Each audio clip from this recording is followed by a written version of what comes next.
देखो आज के इस वीडियो में हम लोग एक इंपॉर्टेंट टॉपिक को समझेंगे, that is power in AC circuit. Okay, so उससे पहले थोड़ा सा कंपेयर कर लेते हैं जो डीसी सर्किट में पावर था। ठीक है, एक्चुअली आइडिया क्या था कि लेट्स सी ये एक बल्ब है, ठीक है, सिंपल से एक बल्ब है, तो यहाँ पे एक बैटरी कनेक्टेड है। ठीक है, so let's see this is the battery. So ये जो बैटरी है, बैटरी मतलब क्या है, डीसी सोर्स है ना, तो इसका कुछ वोल्टेज होंगे, वोल्टेज को फी कह दिया और यहाँ पे सर्किट पे कुछ करंट फ्लो हो रहा है, आई करंट। सो ये जो लाइट होंगे ना, लाइट ऑन होंगे, यानी लाइट जो है वो पावर कंज्यूम करेंगे। कितना पावर कंज्यूम करेंगे उसको निकालने के लिए फॉर्मूला क्या था, पावर इज इक्वल टू फी आई। और ये जो फॉर्मूला था ये आया कहाँ से था, आपको एक फॉर्मूला मालूम है कि जो पोटेंशियल डिफरेंस होता है ना, दैट इज नथिंग बट कितना आपने वर्क किया, कितना चार्ज को लेके आने में। ठीक है, सो एक पॉइंट है, सो इस पॉइंट से एक चार्ज को लेके आए यहाँ से यहाँ तक, तो बेसिकली वहाँ पे दोनों पॉइंट्स पे पोटेंशियल डिफरेंस होंगे।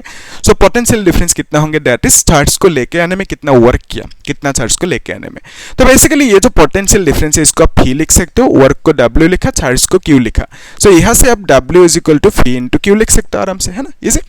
तो आपको ये भी मालूम है कि जो पावर होते हैं ना, पावर मतलब क्या, कितना वर्क किया आपने, कितना टाइम लगाया। सो कितना टाइम में कितना वर्क किया, दैट इज कॉल्ड पावर। तो यहाँ पे वर्क की जगह पे आप क्या लिख सकते हो, फी क्यू और यहाँ पे टी। और आपको ये मालूम है कि चार्ज बाय टाइम क्या होता है, करंट, है ना, current is equal to charge by time. तो बेसिकली यहाँ पे आप फी आई लिख सकते हो। सो पावर की फॉर्मूला क्या मिला, फी इंटू आई। ठीक है, तो ये डीसी सर्किट के लिए था। लेकिन जो एसी की केस है ना, एसी की केस में भी लेट्स सी यहाँ पे एक बल्ब रखा और यहाँ पे एक क्या रखोगे, सोर्स रखोगे। कौन सी सोर्स, एसी सोर्स। तो एसी सोर्स पे जो वोल्टेज होंगे ना, वोल्टेज को आप आरएमएस वैल्यू लिखोगे, VRMS। और इसमें जो करंट फ्लो होंगे ना, इसको आप आरएमएस करंट लिखोगे। इक्वेशन पे भी लिख सकते हो, जैसे for example I is equal to I naught sine omega t, V is equal to V naught sine omega t, इस तरह से भी लिख सकते हो। या तो V को E भी लिख सकते हो, EMF। ठीक है, E is equal to E naught sine omega T.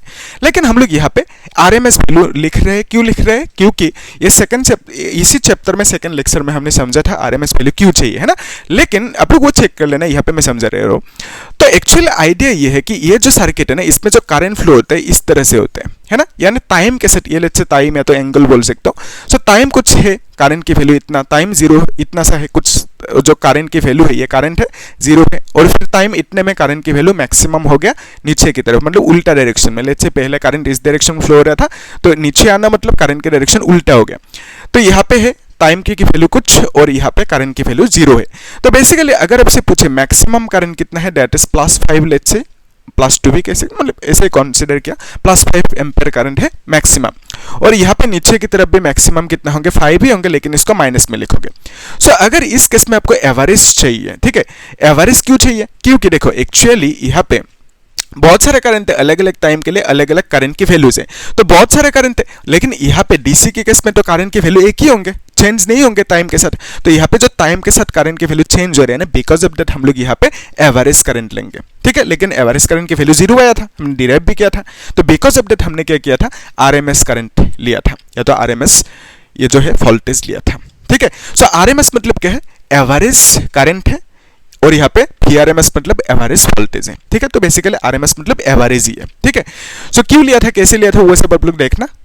Second जो लेक्चर है प्लेलिस्ट में है, सीरियल है, या तो डिस्क्रिप्शन में लिंक है, फिर चेक करना एक बार। तो बेसिकली एसी के केस में हम लोग क्या करेंगे, एवरेज या तो RMS करंट की वैल्यू और यहाँ पे RMS वोल्टेज की वैल्यू लिखेंगे, या तो एवरेज वैल्यू ऑफ वोल्टेज लिखेंगे। क्यों, क्योंकि यहाँ पे जो करंट है ना और जो वोल्टेज है एसी के केस में वो टाइम के साथ चेंज होता रहता है। ठीक है, सो ये जो चेंज होते रहते हैं, बिकॉज ऑफ दैट हम लोग एवरेज या तो RMS कंसीडर करेंगे। लेकिन यहाँ पे डीसी के केस में एक ही वैल्यू है, बिकॉज ऑफ दैट सिर्फ वैल्यू लिख दो, वहाँ पे जो भी है V/I की वैल्यू लिख दो, पावर मिल जाएंगे। लेकिन इस केस में जो पावर की फॉर्मूला होंगे ना, वो क्या होंगे, पावर के फॉर्मूला दैट इज VRMS लिखोगे इंटू IRMS लिखोगे। जैसे यहाँ पे VI लिखा था है ना, तो यहाँ पे VRMS IRMS लिखोगे। लेकिन ऐसा लिखने से डायरेक्टली गलत होंगे, यहाँ पे और एक चीज चाहिए, that is called power factor, which is nothing but cos phi। ठीक है, तो यहाँ पे एक एक्स्ट्रा टर्म आ गया व्हिच इज cos phi, और इसी को क्या कहते हैं, पावर फैक्टर कहते हैं। ठीक है, देखेंगे अभी पावर फैक्टर कहते हैं। और ये कैसे आया, क्यों आया, उसी को डिराइव करना है ना। और ये जो पावर है ना, इस पावर को बोलेंगे आप एवरेज पावर, क्योंकि ये जो पावर मिला एवरेज करंट यानी RMS करंट की वजह से मिला। ठीक है, तो इस पावर को आप बोलोगे एवरेज पावर। तो ऑल्टरनेटिंग करंट की केस में जो पावर हम लोग लिखेंगे वो एवरेज पावर होंगे एक्चुअली, क्योंकि वहां पे बहुत सारा करंट की वैल्यू होंगे, तो वहां पे कौन सी पार्टिकुलर करंट की वैल्यू लेंगे वो तो डिसाइडेड नहीं है। बिकॉज ऑफ दैट हम लोग क्या करेंगे, एवरेज या तो आरएमएस वैल्यू कंसीडर करेंगे, ठीक है। और यहाँ पे हम लोग सिंपल वैल्यूज कंसीडर करेंगे। अभी हम लोग के टास्क क्या है, टास्क ये जो है ना फॉर्मूला, ये फॉर्मूला आया कहाँ से, इसको डिराइव करना है, ठीक है। और इसको डिराइव करने के लिए हमें कुछ कॉन्सेप्ट चाहिए। कॉन्सेप्ट इज सिंपल, ठीक है, मैं यहाँ पे दिखा देता हूँ, इसको मिटा सकते हैं ना अभी, है ना। तो इस फॉर्मूला को डिराइव करना है। तो यहाँ पे हमने क्या देखा कि ऑल्टरनेटिंग करंट के केस में करंट के साथ मतलब टाइम के साथ जो वैल्यूज है ना करंट एंड ईएमएफ की, वो चेंज होते रहेंगे। Because of that RMS value लिखेंगे, ये तो क्लियर है। अभी देखो यहाँ पे ध्यान से देखना कि हमने जो डायग्राम देखा था कि सपोज एक रेजिस्टिव सर्किट है, सिंपल एक रेजिस्टर है और यहाँ पे एक सोर्स है। तो इस केस में जो ईएमएफ की वैल्यू है वो क्या था, ई नॉट साइन ओमेगा टी, इस तरह से था। और यहाँ पे जो करंट की इक्वेशन था that is I naught sine omega t, इस तरह से था, है ना। तो यहाँ पे सेम था। और यहाँ पे हमने फेजर डायग्राम भी ड्रॉ किया था, है ना, इस तरह से। This is let's say EMF और यहाँ पे ये है ओमेगा टी। करंट की जो है डायरेक्शन, करंट ये है, तो फेजर मतलब क्या है, फैक्टर। यहाँ पे करंट एंड ईएमएफ को हमने एज फैक्टर ट्रीट किया। कुछ लाभ होंगे उससे, वो सब देखा था लास्ट क्लास में, आप लोग चेक करना। तो बेसिकली यहाँ पे हमने क्या किया, ईएमएफ एंड जो करंट है उसको इक्वेशन के फॉर्मेट पे लिखा, ये सब देखा था हमने, है ना। तो इसको रिपीट नहीं कर रहे हैं अभी, सिंपल रख रहे हैं कि जो एसी सर्किट है उस केस में करंट की जो इक्वेशन होंगे ये होंगे रेजिस्टर होने से। लेकिन अगर रेजिस्टर की जगह पे आपने सपोज एक इंडक्टर रख दिया, ठीक है, सिर्फ एक इंडक्टर रखा, तो उस केस में जो करंट की इक्वेशन होंगे वो कितना होंगे, I is equal to I naught sine omega T, फिर यहाँ पे -90 था, ठीक है। ये कहाँ से है, कैसे, उसको भी डिराइव किया था, है ना। तो ये है inductor and this is resistor. तो यहाँ पे सिर्फ एक रेजिस्टर है, बिकॉज ऑफ दैट इसको हम लोग प्योरली रेजिस्टिव सर्किट भी बोलेंगे। और यहाँ पे सिर्फ एक इंडक्टर है, बिकॉज ऑफ दैट इसको हम लोग सिर्फ ऐसे भी बोल सकते हैं, मतलब प्योरली इंडक्टिव सर्किट, ठीक है। और यहाँ पे भी ईएमएफ की जो इक्वेशन होंगे वो क्या था, ई नॉट साइन ओमेगा टी। तो इक्वेशन के फॉर्मेट पे क्यों लिखा है ईएमएफ एंड करंट को, क्योंकि ये एसी सोर्स है ना। तो एसी के केस में, ऑल्टरनेटिंग के केस में हम लोग इक्वेशन के फॉर्मेट पे इस तरह से लिखेंगे, है ना, क्योंकि ओमेगा टी के साथ या तो टाइम के साथ ई की वैल्यू, करंट की वैल्यू चेंज होते रहेंगे, है ना। तो यहाँ पे देखो ये जो है ना, यहाँ पे ये क्या है, फेजर डायग्राम। तो फेजर डायग्राम के केस में यहाँ पे let's say this is EMF और ये ओमेगा टी है। तो फिर करंट की डायरेक्शन कौन से होंगे, ओमेगा टी -90। सो ये देखो ओमेगा टी है, -90 मतलब नीचे की तरफ होगा, ठीक है। So this is omega T -90 and ये कितना होंगे, ये 90 होंगे। सो इस वैल्यू को, ये जो एंगल है ना, इसी को आप कहते हो फाई, और इसका वैल्यू कितना मिला, 90 मिला, और ये करंट की डायरेक्शन है, ठीक है। तो ये जो फाई है ना, this phi is called phase difference, current between. यहाँ पे देखो फेज डिफरेंस कितना होंगे, फाई की वैल्यू 0 होंगे। तो फेज मतलब क्या है, फेज डिफरेंस मतलब क्या है, फाई मतलब क्या है, एंगल है। तो किसका किसके बीच में angle, angle between EMF and current बोलोगे आप, ठीक है। सो ईएमएफ एंड करंट के बीच में जो एंगल है that is called phase difference, okay, या तो फेज एंगल भी बोल सकते हो। And that is nothing but यहाँ पे 0 है और यहाँ पे कितना है phase angle, that is 90 phase difference, okay. और फिर लेट्स कंसीडर एक सर्किट है, this circuit is purely capacitive circuit. तो यहाँ पे सिर्फ एक कैपेसिटर है। और इस केस में जो करंट के लिए इक्वेशन हमने डिराइव किया था, क्या था, आई नॉट साइन ओमेगा टी +90 था, ठीक है, याद आया, ये था, मतलब डिराइव किया था ना इसे। तो कितना होंगे करंट की वैल्यू, इतना सा। लेकिन ईएमएफ की जो वैल्यू होंगे वो सेम होंगे, क्योंकि सेम सोर्स है तीनों केस में, है ना। तो बेसिकली ईएमएफ की जो इक्वेशन होंगे वो सेम रहेंगे। और यहाँ पे भी हमने फेजर डायग्राम ड्रॉ किया था, है ना, इस तरह से फेजर डायग्राम ड्रॉ किया था। तो दिस इज ई और यहाँ पे let's say that is omega T, ठीक है। ये जो एंगल है ना, इसको आपने क्या कह दिया, ओमेगा टी। और करंट कौन सी होंगे, ओमेगा टी +90। सो देखो ये है ओमेगा टी +90, मतलब इधर आना होगा। सो ये है +90, ओके। सो ये हमने करंट एंड ईएमएफ के लिए फेजर डायग्राम ड्रॉ किया। और ये जो एंगल है ना, दिस इज नथिंग बट 90 और यही है फाई, ठीक है, यही है फाई।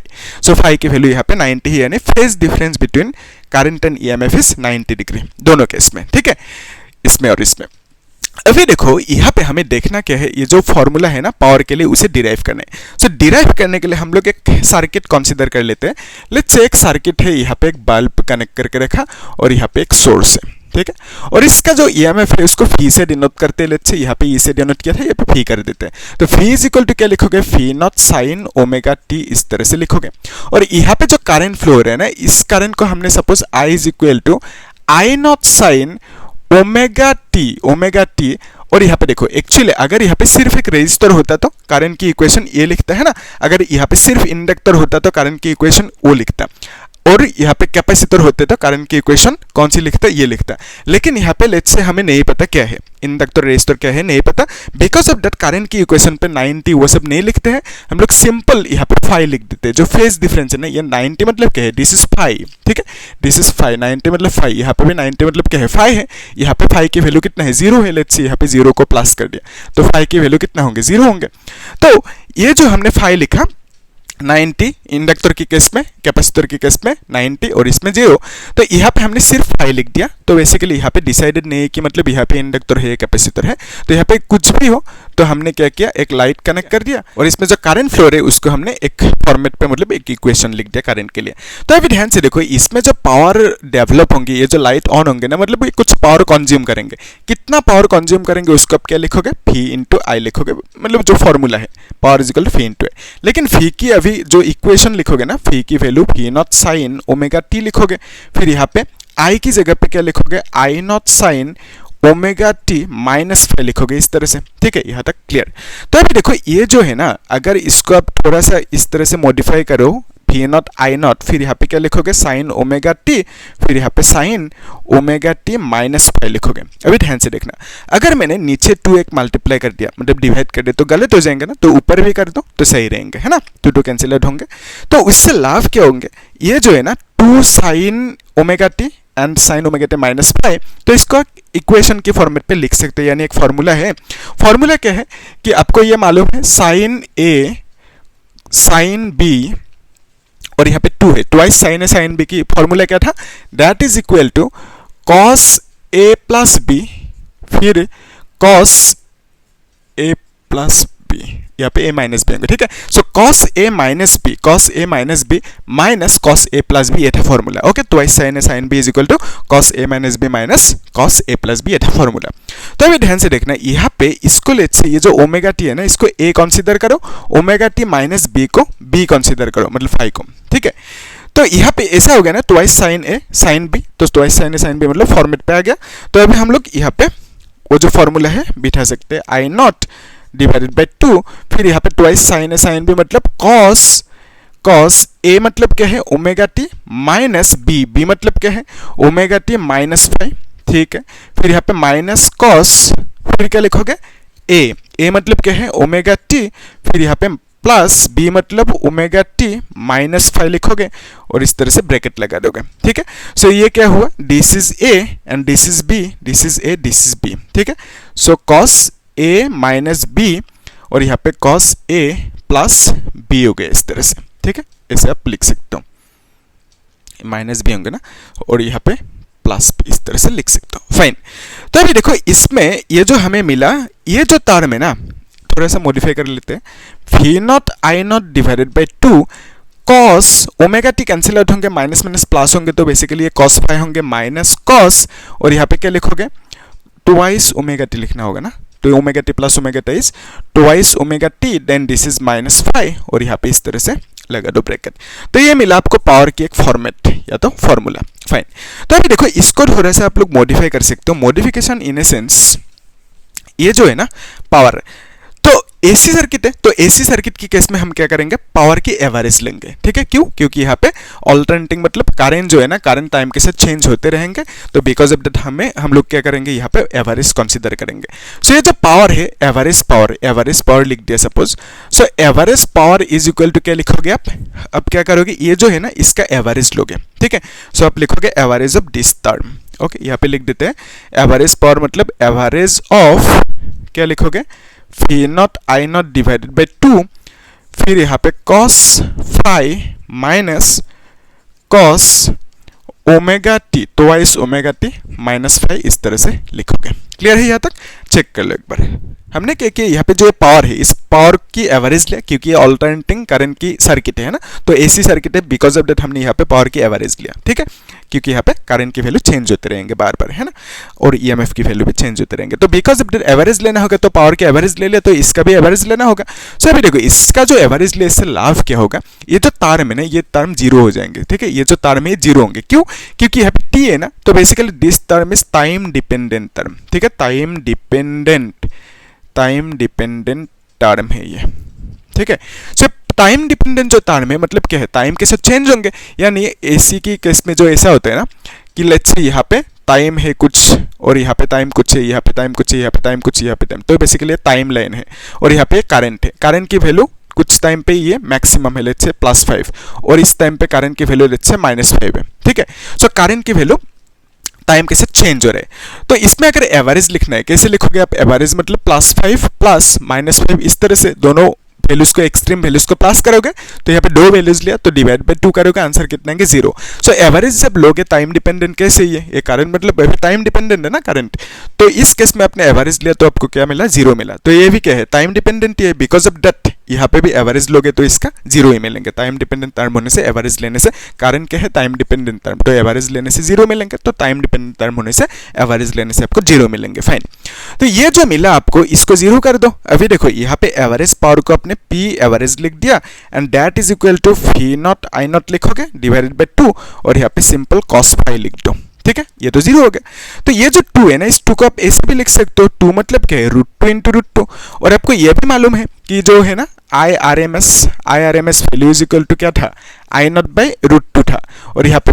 VRMS या तो ERMS इज इक्वल टू क्या था V नॉट डिवाइड बाई √2 था। ये याद है आपको, डिराइव भी किया है ना, देखा था आप जो इस चैप्टर की 2nd नंबर लेक्चर है ना वहाँ पे देखा था ये सब चीजें, हम चेक करना प्लेलिस्ट में सीरियली है। तो ये जो आपको मिला ना V नॉट बाई √2 मतलब आप लिख सकते हो VRMS, okay. I not by √2 मतलब आप लिख सकते हो IRMS और यहाँ पे क्या लिखोगे cos phi। अभी ध्यान से देखना, ये क्या मिला आपको पावर एवरेज, तो पावर एवरेज की इक्वेशन मिल चुका। लेकिन पावर मतलब क्या होता है, पावर मतलब करंट इनटू पोटेंशियल, ये होना चाहिए था, V इंटू I मतलब पावर होना चाहिए था। लेकिन पावर AC ये जो है ना ये है पावर, ठीक है, ये है average power actually. So average power क्यों लिया, क्योंकि एसी है, एसी सर्किट है। So average power in AC circuit, ठीक है, average power in AC circuit. So average power in AC circuit is equal to ये होना चाहिए था सिर्फ, ठीक है। लेकिन अभी क्या हो रहा है, अभी इसके साथ इसको मल्टीप्लाई करना पड़ रहा है। सो इसको जब मल्टीप्लाई करना पड़ रहा है, इस फैक्टर को मल्टीप्लाई कर रहे हो ना, सो इस फैक्टर को आप क्या बोलोगे, इस फैक्टर को आप बोलोगे पावर फैक्टर, ठीक है। सो इसको मल्टीप्लाई करने के बाद आपको क्या मिल रहा है, एवरेज पावर मिल रहा है अल्टरनेटिंग सर्किट के लिए, ठीक है। सो एसी सर्किट के लिए जो एवरेज मिल रहा है वो एवरेज इसको मल्टीप्लाई करने के बाद मिल रहा है। सो ये जो फैक्टर है इसको मल्टीप्लाई करने के बाद मिल रहा है, बिकॉज ऑफ दैट इसको आपने क्या कह दिया, पावर फैक्टर कह दिया। और ये जो है ना वैल्यू, ये पावर होना चाहिए था, लेकिन ये पावर नहीं है actual power, because of that इसको आप बोलोगे अपैरेंट पावर। VI मतलब क्या है, पावर होना चाहिए, लेकिन ये पावर है क्या, this is not the actual power, ठीक है। एक्चुअल पावर कब मिलेंगे, जब cos phi को मल्टीप्लाई करोगे। सो ये जो पावर है इस पावर को क्या बोलोगे आप, अपैरेंट पावर बोल दोगे, ठीक है। So apparent power into power factor is equal to actual power of alternating circuit या तो एसी सर्किट, ठीक है। सो इसको आप क्या बोल सकते हो, दिस इज एक्चुअल पावर और एवरेज पावर। तो एवरेज पावर मतलब एक्चुअल पावर है, ठीक है।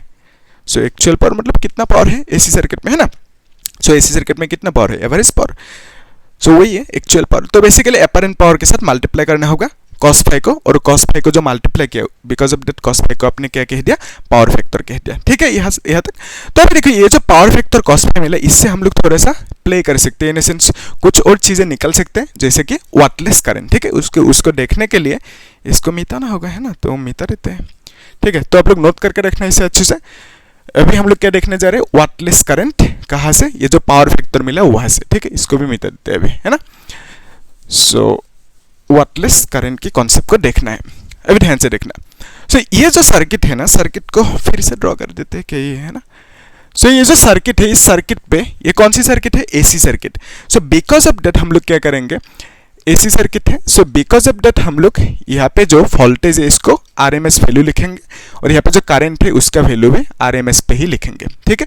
क्योंकि आरएमएस मतलब एवरेज करंट, एवरेज वोल्टेज, क्योंकि ये एसी है, एसी में बहुत सारा करंट मिलेंगे। बिकॉज ऑफ दैट हम लोग कौन सा करंट लिखेंगे वो नहीं पता, बिकॉज ऑफ दैट हमने क्या किया, एवरेज करंट की वैल्यू लिखा या तो आरएमएस वैल्यू लिखा। फाइन, तो अभी यहाँ पे देखो ये जो VRMS ये मिला और यहाँ पे ये लाइट ऑन होंगे, तो मतलब ये पावर कंज्यूम करेंगे, कितना करेंगे, that is equal to average power लिख दिया है ना, which is equal to VRMS, फिर यहाँ पे IRMS cos phi लिख दोगे, ठीक है, इस तरह से। तो cos phi is power factor. अभी ध्यान से देखना, ये जो cos phi है ना, अगर cos phi की वैल्यू यहाँ पे 3 केसेस ले सकते हैं। So this cos phi is called power factor, ठीक है। सो पहले हम लोग लेट्स से 3 केसेस ले रहे, तो फर्स्ट केस में क्या है कि लेट्स से ये जो पावर फैक्टर है ना, ये जो पावर फैक्टर है cos phi, इसका वैल्यू लेट्स से 1 है। तो 1 कब होंगे, जब phi की वैल्यू 1 कब होंगे, जब phi की वैल्यू कितना होंगे, 0 होंगे, क्योंकि cos 0 मतलब क्या होता है, cos 0 मतलब 1 होता है, ठीक है, cos 0 मतलब 1। तो बेसिकली cos phi की वैल्यू 1 होने से पावर की वैल्यू कितना होंगे, पावर की वैल्यू आप लिखोगे मतलब एवरेज पावर की वैल्यू कितना होंगे, एसी सर्किट की पावर की वैल्यू होंगे Vrms Irms, फिर यहाँ पे cos कितना, phi की वैल्यू 1 है, ठीक है। सो यहाँ पे 1 लिख दिया।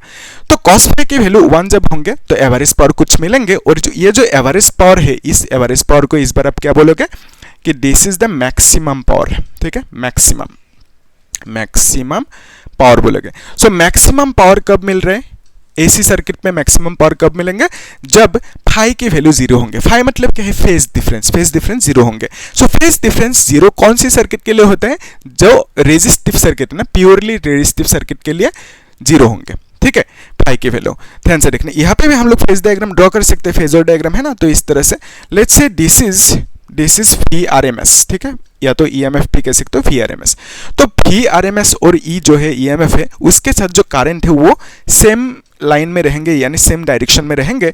जो करंट है ना इसमें और यहाँ पे EMF जो है, दोनों के बीच में एंगल वो कितना होंगे, phi के वैल्यू 0 होंगे, ठीक है।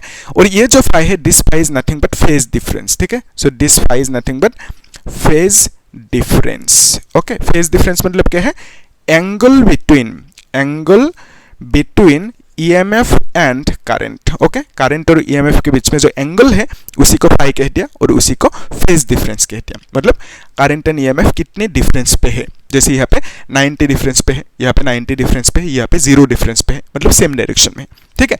तो इसमें आपने क्या देखा कि फेज डिफरेंस की वैल्यू 0 होंगे, तो पावर की वैल्यू क्या होंगे, मैक्सिमम होंगे, ठीक है। सो पावर की वैल्यू यहाँ पे मैक्सिमम, फेज डिफरेंस की वैल्यू 0 होने से। सो इसके लिए जो सर्किट ड्रॉ करोगे, सर्किट किस तरह से होंगे, ये है रेजिस्टर होंगे ना, तो रेजिस्टर होने से इस तरह से सर्किट ड्रॉ कर सकते हो, ठीक है। तो अभी ध्यान से देखना, ये जो है ना प्योरली रेजिस्टिव सर्किट, तो प्योरली रेजिस्टिव सर्किट होने से फेज की वैल्यू, phi की वैल्यू क्या होंगे, 0 होंगे, है ना। तो यहाँ पे phi की वैल्यू 0 है, तो ये प्योरली रेजिस्टिव सर्किट, तो यहाँ पे कुछ करंट फ्लो होंगे, उस करंट को Irms करंट कह दिया। सो ये जो सर्किट है, this circuit is purely resistive circuit, okay, purely resistive circuit. तो यहाँ पे कुछ करंट फ्लो होंगे, और यहाँ पे जो पावर होंगे, पावर की वैल्यू मैक्सिमम होंगे, यहाँ तक ठीक है। अभी हम लोग जो सेकंड कंडीशन है उसको देख लेते हैं, फिर जो थर्ड कंडीशन है, ध्यान से देखना। सेकंड कंडीशन में अगर हमने cos phi की वैल्यू 0 लिखा, कब 0 होंगे, तो phi की वैल्यू 90 होना होगा। तो phi की वैल्यू 90 दो केसेस के लिए होते हैं, एक है इंडक्टर, अनदर इज कैपेसिटर। तो यहाँ पे देखो cos phi की वैल्यू हमने 90 अगेन कर दिया है ना, तो कब होंगे, phi की वैल्यू 90 होने से cos phi की वैल्यू 1 होंगे, ठीक है। सो यहाँ पे हमने क्या किया, 0 लिखना होगा ना, यस। तो यहाँ पे हमने क्या किया, phi की वैल्यू 90 रखा, और इसमें भी phi की वैल्यू 90 रखा, तो cos 90 की वैल्यू कितना होंगे, 0। यहाँ पे भी cos 90 की वैल्यू 0 होंगे, ठीक है, यानी cos phi की वैल्यू, पावर फैक्टर की वैल्यू 0। अभी ध्यान से देखो, इसमें जो पावर फैक्टर है ना, इसमें पावर फैक्टर की वैल्यू क्या मिला, 1 मिला, ठीक है। पावर फैक्टर मतलब cos phi, तो इसमें पावर फैक्टर मतलब cos phi, उसका वैल्यू कितना मिला, 0 मिला। और इसमें भी पावर फैक्टर मतलब cos phi की वैल्यू इसमें भी कितना मिला, 0 मिला, यहाँ तक ठीक है। और यहाँ पे एवरेज पावर कितना होंगे अभी, सो पावर एवरेज कितना होंगे, that is equal to Vrms Irms into 0 लिखोगे, यानी 0 लिखोगे। सो एवरेज पावर जो है ना, एवरेज पावर की वैल्यू क्या मिला, 0 मिला। इसमें भी एवरेज पावर क्या मिलेंगे, average power is equal to Vrms Irms, अब लोग अच्छे से लिखना, इंटू 0 लिखोगे, यानी इसमें भी एवरेज पावर कितना होंगे, 0 होंगे, यहाँ तक क्लियर है, ठीक है। एवरेज पावर दोनों केस में 0 होंगे। सो ये जो केस है ना, ये इंडक्टर के लिए केस है। तो बेसिकली यहाँ पे अगर आप जो डायग्राम है ना वो ड्रॉ करोगे कि लेट्स से इंडक्टर की केस है इस तरह की, सो यहाँ पे आप क्या करोगे, एक सोर्स लगाओगे, तो इसमें जो फेजर डायग्राम ड्रॉ करोगे दैट इज दिस वन। तो ये है EMF, या तो वोल्टेज लिख सकते हो, Vrms लिख सकते हो, और करंट की डायरेक्शन कौन सी होंगे, ये होंगे करंट की डायरेक्शन इस तरह से, ठीक है, ये है करंट की डायरेक्शन। और यहाँ पे जो एंगल है दिस इज 90 और इसी को आप बोलोगे फेज डिफरेंस व्हिच इज 90 या तो फेज एंगल भी कह सकते हो। सो ईएमएफ एंड करंट के बीच में जो एंगल है दैट इज 90 यानी फेज डिफरेंस कितना है 90 है। ठीक है, इस केस में। और यहाँ पे भी अगर आप देखो कि ये है let's say this is capacitor and this is the source, तो यहाँ पे भी जो फेजर डायग्राम ड्रॉ करोगे इस तरह से करोगे है ना, तो यहाँ पे this is let's say EMF और यहाँ पे करंट इस तरह से होंगे है ना। तो ये कैपेसिटर की केस है तो करंट की डायरेक्शन ये होंगे। ये जो एंगल है दिस इज 90। ठीक है, यानी यहाँ पे फाई की वैल्यू क्या हुआ 90 हो गया और यहाँ पे फाई की वैल्यू पे 90। ठीक है, कर सकते हो। तो ये जो सर्किट है ना यहाँ पे इंडक्टर है सिर्फ, तो बिकॉज ऑफ दैट इसको आप बोलोगे purely inductive circuit, purely inductive circuit. Okay, purely inductive circuit बोलोगे। और यहाँ पे इसको आप क्या बोलोगे, यहाँ पे सिर्फ कैपेसिटर है so purely resist sorry capacitive बोलोगे इसे। ठीक है, सो इसको क्या बोलोगे प्योरली कैपेसिटिव बोलोगे, कैपेसिटिव सर्किट लिख देना। सो बेसिकली ये है प्योरली कैपेसिटिव सर्किट। तो उस केस में भी फाई की वैल्यू 90 होंगे यानी इसमें पावर की वैल्यू कितना होंगे 0 होंगे, इसमें भी एवरेज पावर 0 होंगे। ठीक है, सो एवरेज पावर क्यों है क्योंकि अल्टरनेटिंग एसी सर्किट है। ठीक है, सो ये जो एसी सर्किट है ये जो एसी सर्किट है दोनों में एवरेज पावर क्या है 0 है। सो यहाँ पे भी कुछ करंट फ्लो होंगे ना, सो ऑब्वियसली ये जो है ना सोर्स, तो यहाँ पे सोर्स है मतलब यहाँ पे कुछ करंट फ्लो होंगे। कितना करंट फ्लो हुआ उसको आपने कह दिया आरएमएस करंट। यहाँ पे भी कुछ करंट फ्लो हो रहे हैं सो इसको भी आप क्या बोलोगे आरएमएस करंट ही बोलोगे। ध्यान से देखना, ये जो आरएमएस करंट है ना इस सर्किट में पावर की वैल्यू 0 है और करंट फ्लो हो रहे हैं, इस करंट को आप बोलोगे wattless current. Okay, wattless current. Watt जो वर्ड है ये आया कहाँ से, वाट वर्ड आया पावर से। ठीक है, वाट मतलब पावर की ऐसा यूनिट होता है। वाटलेस करंट मतलब पावरलेस करंट बोल सकते हो, पावरलेस करंट। यानी आप ऐसा भी बोल सकते हो कि ये जो करंट है इसकी वजह से पावर कुछ नहीं मिल रहा है हमें। ठीक है, तो इसमें पावर 0 है मतलब ये जो करंट है ना इसने कुछ कंट्रीब्यूट नहीं किया पावर पे, मतलब ये पावरलेस करंट है ना, पावर पे कंट्रीब्यूट नहीं कर सकता। तो this is called powerless current. Power मतलब वाट, तो वाटलेस करंट कह दिया। सो यहाँ पे भी करंट फ्लो हो रहा है लेकिन पावर की वैल्यू 0 मिल रहा है। बिकॉज ऑफ दैट इस करंट को आप क्या बोलोगे, इसको भी आप वाटलेस करंट बोलोगे। ठीक है, सो यहाँ पे हमें वाटलेस करंट कहाँ पे मिला, दो सर्किट पे, one is purely inductive another is purely capacitive. ठीक है, so purely inductive and purely capacitive circuit पे जो करंट फ्लो होंगे उस करंट को बोलेंगे आप वाटलेस करंट। क्यों, क्योंकि इन दोनों केस के लिए एवरेज पावर 0 मिल रहे हैं। ठीक है, और यहाँ पे प्योरली रेजिस्टिव सर्किट की केस में करंट को, ये जो करंट है ना इसको आप वाटलेस करंट नहीं कह सकते। क्यों, क्योंकि यहाँ पे पावर की वैल्यू कुछ है मतलब, और कुछ है मतलब क्या है, मैक्सिमम है पावर की वैल्यू। ठीक है, सो पावर की वैल्यू नॉन जीरो होने से वहां पे जो करंट है उस करंट को आप वाटलेस करंट नहीं कह सकते। पावर की वैल्यू 0 होने से सर्किट पे, तो उस केस में जो सर्किट पे करंट है उस करंट को आप क्या बोलोगे, वाटलेस करंट बोलोगे। सो यहाँ से आप आराम से डेफिनेशन भी लिख सकते हो। यानी ये जो वाटलेस करंट ना, वाटलेस अगर आपसे पूछे क्वेश्चन कि what do you mean by wattless current, तो इसका डेफिनेशन लिखना होगा ना। तो डेफिनेशन कैसे लिखोगे उसको देख लेते हैं। ठीक है, अभी आप खुद लिख सकते हो क्योंकि आपको समझ में आ गया कॉन्सेप्ट, है ना। तो जो समझा वही से हम लोग डेफिनेशन को लिख रहे हैं। ठीक है, ध्यान से देखना। सो डेफिनेशन क्या होंगे कि वाटलेस करंट की डेफिनेशन ना ऐसे लिखो कि current in the circuit, okay, current in कौन सी सर्किट, एसी सर्किट। ठीक है, so current in AC circuit is called, current in AC circuit is called wattless current. Wattless current बोलोगे, AC circuit की जो करंट है ना उसको आप बोलोगे वाटलेस करंट। कब बोलोगे, जब if the power consumed in AC circuit or power in AC circuit, लिखने से भी होगा, नहीं सीधा लिख देते हैं। ठीक है, if power is 0, ठीक है, ऐसे लिख देते हैं डायरेक्ट।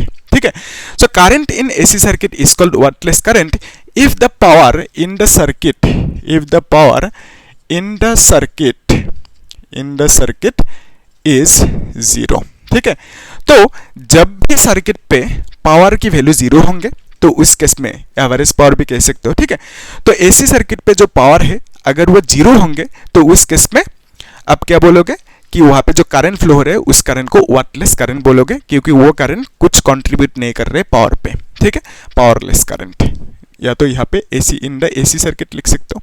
ठीक है। सो यहाँ पे लिख देना इन द एसी सर्किट, तो प्रॉपर होंगे डेफिनेशन, है ना। So current in AC circuit is called wattless current if the power in the AC circuit is 0. So AC circuit पे पावर की वैल्यू 0 क्यों हुआ? करंट की वजह से नहीं हुआ, EMF की वजह से नहीं हुआ, क्यों हुआ? पावर फैक्टर की वजह से हुआ 0, ठीक है। सो इन दोनों सर्किट में जो पावर 0 हुआ किसकी वजह से हुआ? पावर फैक्टर की वैल्यू 0 हुआ, बिकॉज ऑफ दैट हुआ। पावर फैक्टर की वैल्यू 0 क्यों हुआ? क्योंकि फेज डिफरेंस 90 हुआ इन दोनों में। तो फेज डिफरेंस 90 होने से जो पावर होंगे उस सर्किट पे वो पावर कितना होंगे?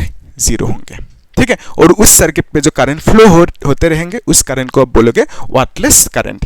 यानी आप ऐसे भी बोल सकते हो फाई की वैल्यू फेज डिफरेंस 0 होने से, ठीक है, मतलब पावर फैक्टर 0 होने से, फेज डिफरेंस की वैल्यू 90 होने से, ठीक है। ये जो एंगल है ना फेज एंगल फेज डिफरेंस, तो इसका वैल्यू 90 होना, तो कॉस फाई की पावर फैक्टर की वैल्यू 0 होना, एक ही बात है। तो पावर फैक्टर की वैल्यू जब 0 होंगे तो उस केस में सर्किट पे जो करंट फ्लो होंगे वो करंट, उस करंट को आप वाटलेस करंट कह सकते हो, ठीक है। अपना हिसाब से डेफिनेशन लिख दो, जो समझ में है वही लिख दो, वही डेफिनेशन बन जाएंगे, ठीक है। तो बेसिकली यहाँ पे वाटलेस करंट की डेफिनेशन डायरेक्टली इसे लिख सकते हो, एकदम ईजी है ना। सो इतना ही था आज के लिए, है ना, यही था कॉन्सेप्ट। एवरेज पावर हमने देख लिया। सो एसी सर्किट की कैसे बिकॉज ऑफ दैट एवरेज लिखा नाम, है ना, एवरेज पावर कह दिया।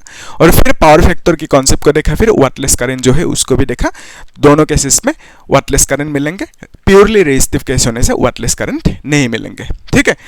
सो यही था आज के लिए, है ना। हम लोग एक काम करेंगे नेक्स्ट क्लास में, ये जो टॉपिक है ना इसमें जो कॉन्सेप्ट समझा, फॉर्मूला मिला, इसके ऊपर हम लोग क्वेश्चन सॉल्व करेंगे नेक्स्ट क्लास में, ठीक है। मैंने कुछ चूज करके देखा बोर्ड एंड JEE की PYQ प्रीवियस ईयर क्वेश्चंस, उसे हम लोग सॉल्व करेंगे नेक्स्ट क्लास में। तो आप लोग क्या करना, चैनल को सब्सक्राइब करके रखना, ठीक है, और वीडियो को एक लाइक कर देना, और कुछ डाउट है तो पूछना मुझे, ठीक है, और शेयर भी कर देना, होगा। Thank you.